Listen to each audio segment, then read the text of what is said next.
You've finally made it to the end of the day. This is your time to settle in, unwind, and let your mind drift. Find a cozy spot where you can be comfortable. Maybe curl up with a blanket, sip on something warm, or just close your eyes if that feels good. As the paint begins to flow on the paper, I'll share a soft, sleepy story for you to follow along. There's nothing you need to do, nowhere else you need to be, just relax. Breathe a little deeper and let the calm carry you. The colors will unfold slowly. The story will guide you gently toward rest. There was a little girl who always loved visiting her grandma.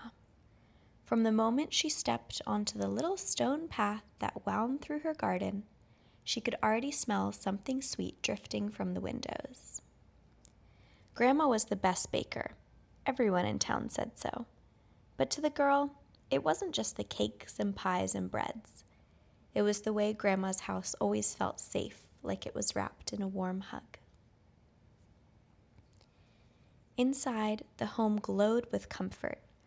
The hardwood floors creaked softly under her feet, as though they were whispering secrets of long-ago footsteps.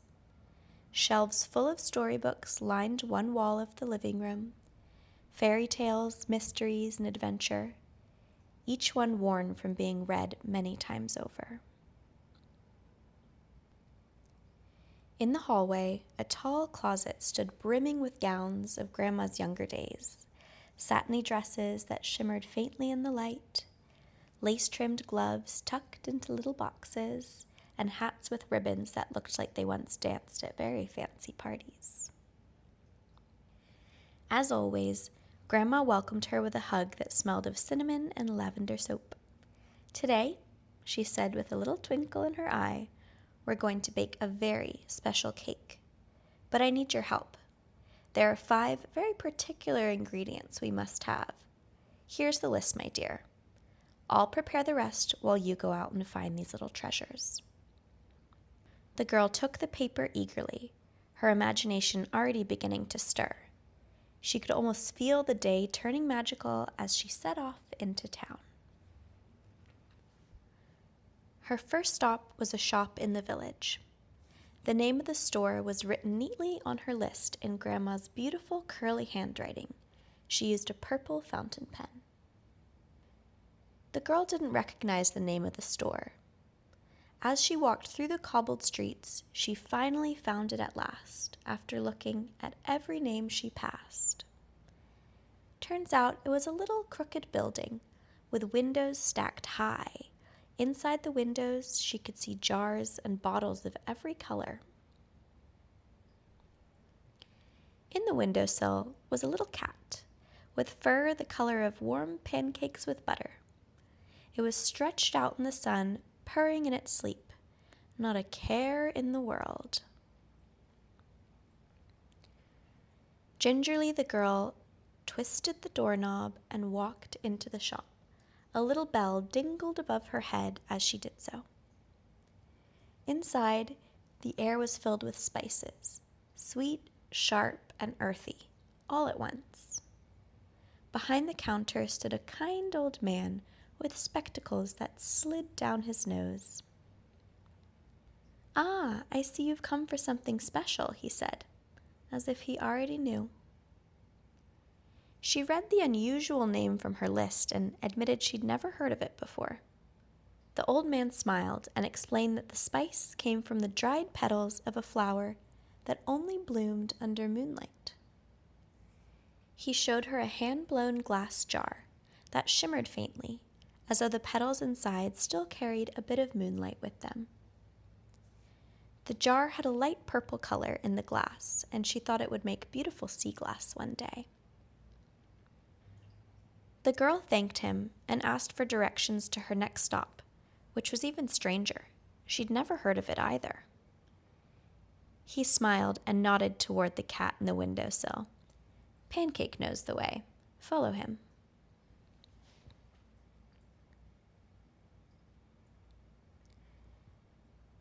Sure enough, the cat leapt down from the window and padded off through the streets. The girl followed closely, watching Pancake's tail flick at every turn. They wove through the winding alleys and archways until they reached the very edge of town, where a peculiar building stood. Its walls were painted in swirls of cocoa brown and cream, and the windows were round like bonbons. She'd never seen a building like this before, but something about it made her a little hungry. Pancake took her all the way to the front door, which was painted in a very glossy pink color. The girl pressed the door open, and inside it was a chocolate shop unlike one she'd ever seen before. Rows upon rows of handmade chocolates lined the shelves that stretched high into the rafters. She had to crane her neck all the way back to see as high as it could go. Outside, it just looked like a very small little building, so she's not sure how that was possible. It felt like she was alone in there, but she didn't mind. The cocoa smell was so delicious. Finally, she looked up and saw a woman perched on a ladder up near the ceiling, carefully sorting the chocolates as if they were books in a library. The store was filled with all these different drawers and jars and things to keep chocolates in, different chocolate textures, different temperatures. It was the perfect chocolate storage system. When she spotted the girl, the woman descended gracefully and asked how she could help. The girl read out the second ingredient, a chocolate name that she did not recognize. The woman nodded knowingly and led her through the shop, which seemed endless, corridors and staircases filled with cocoa scents. Finally, they reached a hidden room where the air was warm and sweet, smelling of rich chocolate and toasted marshmallow. From a drawer carved into the wall, the woman pulled out a carefully wrapped piece of the exact chocolate. It was a sweet periwinkle color. "This is what you need," she said with a wink. The girl said thank you so much and started to head out of the shop. "Oh, hold on," she turned back around. "I'm not sure where to go next. Do you know what this next item is on my list?" The shopkeeper told the girl that her next destination was by the water. "If you walk out of my shop and take a right, you're going to see a little boat moored to the side of the stream. Hop in the boat, tell it where you want to go, and that's where you'll end up." "Okay," said the girl. "Thanks so much."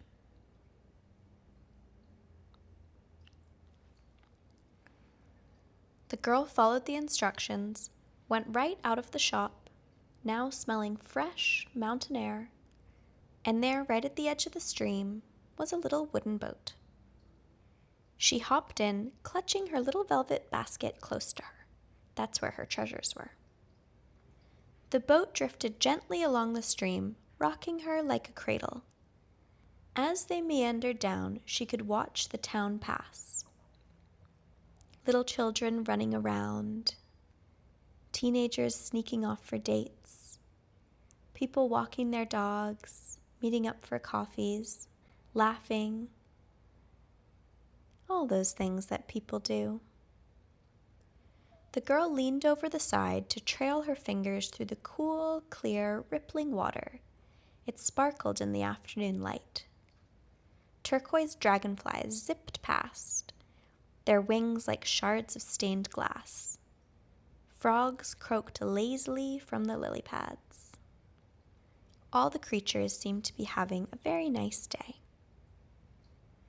The stream curved slowly until it opened into a meadow at the edge of the forest. The little boat bumped softly against the bank, as if to say, "You've arrived."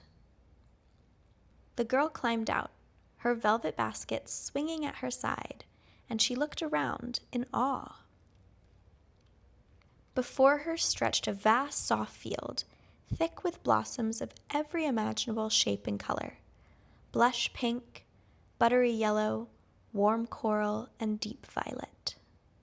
The air was perfumed, sweet, and heavy, like 1,000 bouquets braided together.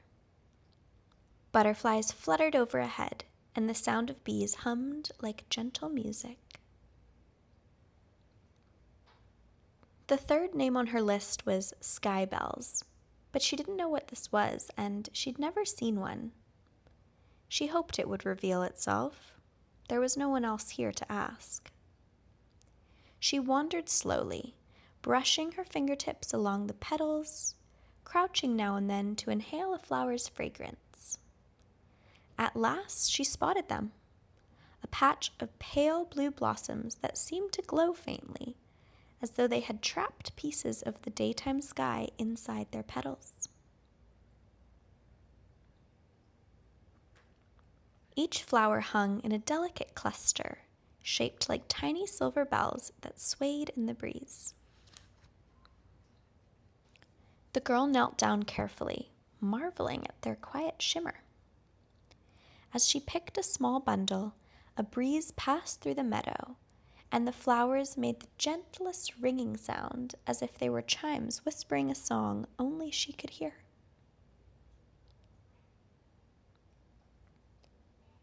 The girl tucked the sky bells into her velvet basket and thanked the field softly. She could feel the magic of the flowers glowing faintly through the weave of the basket as she turned toward the path that led deeper and deeper into the forest.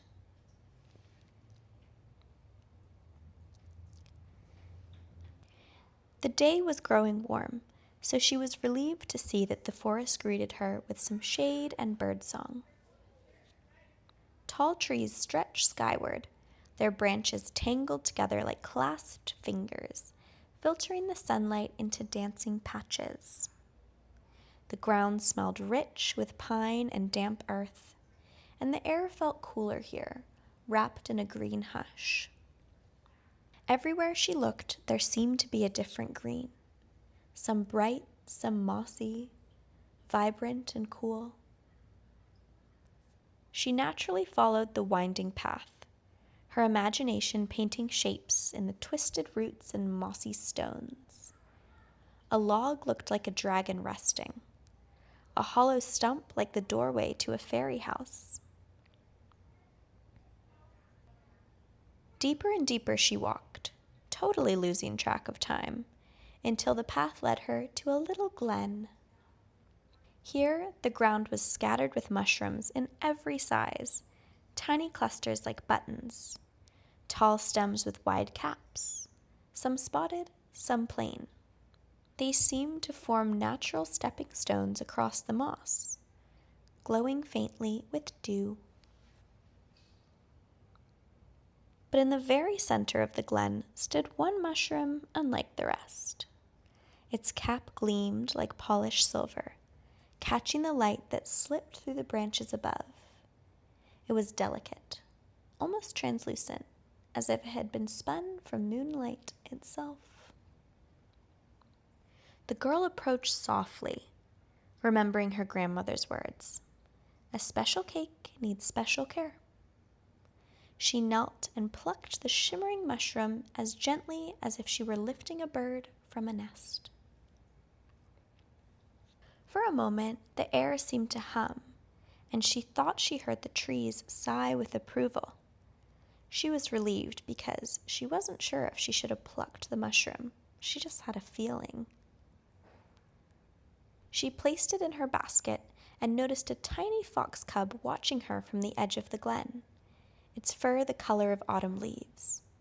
It tilted its head, curious, then scampered away into the brush, leaving her smiling. With her heart full, she followed the winding path back toward the edge of the forest.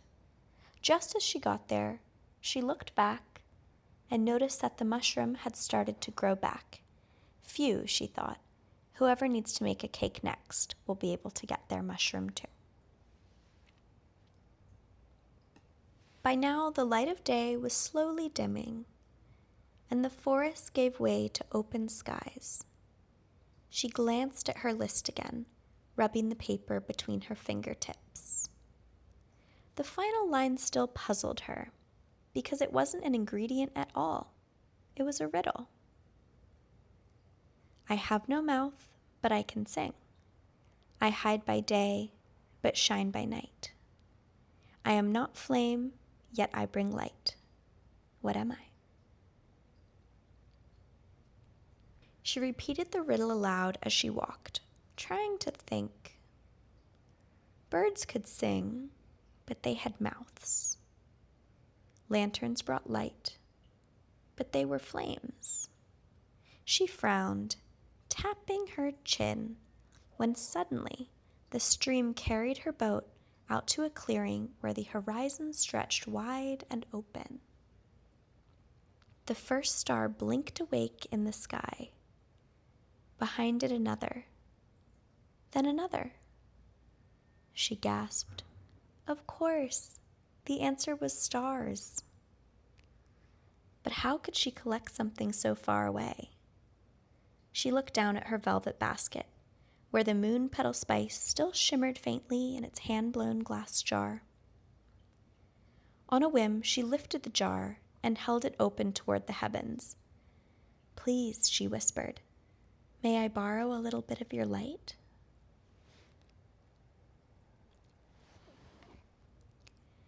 To her amazement, a silvery glow trickled into the jar, filling it as though she were catching fireflies.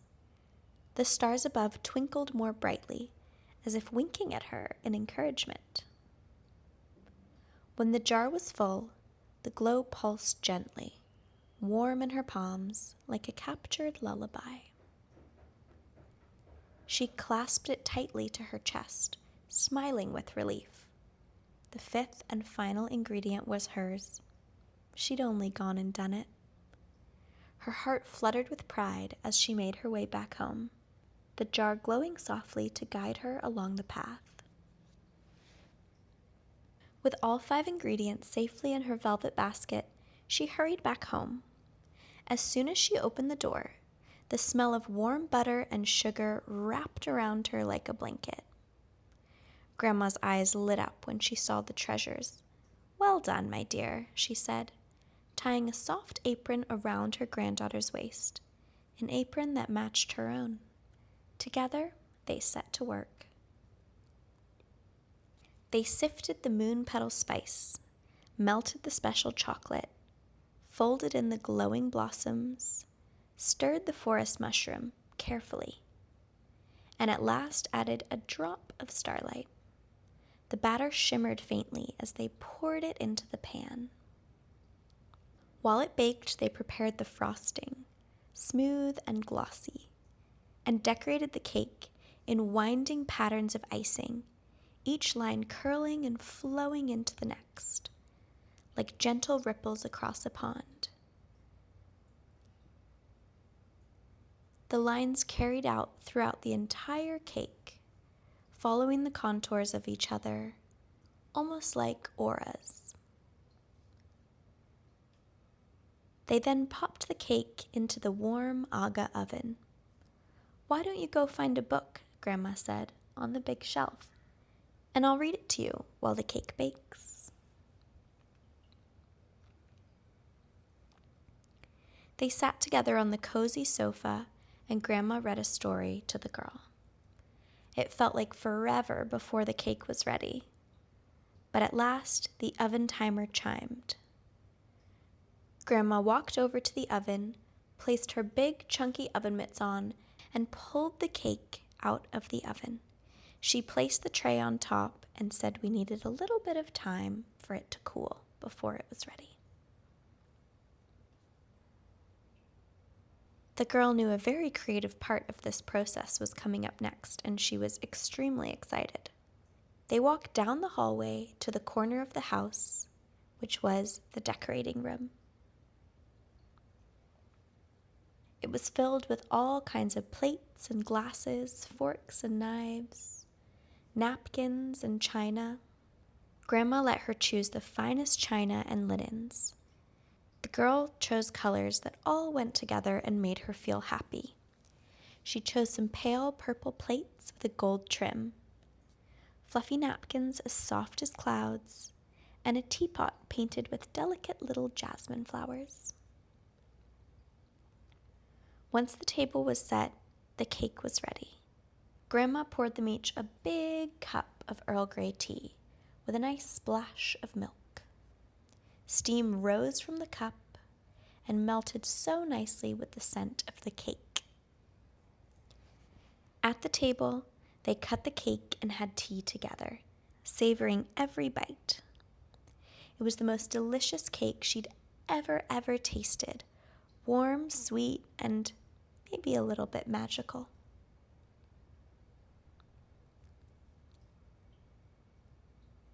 Afterward, the girl curled up on the couch, her tummy full and her heart even more full.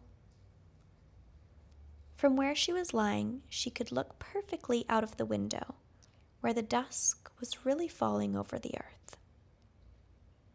She watched more and more stars rise, twinkling like a special show that was just for her. As she watched, her eyes grew heavy, and before long, she started drifting into dreams. Grandma came quietly into the room, tiptoeing at the edge, picked up a quilt that was on the sofa, and gently tucked it over her granddaughter. She kissed her forehead and sent her into sleep. The house was safe and cozy, just the way it always was. Surrounded by so much comfort, the girl slept soundly, dreaming of cakes and stars.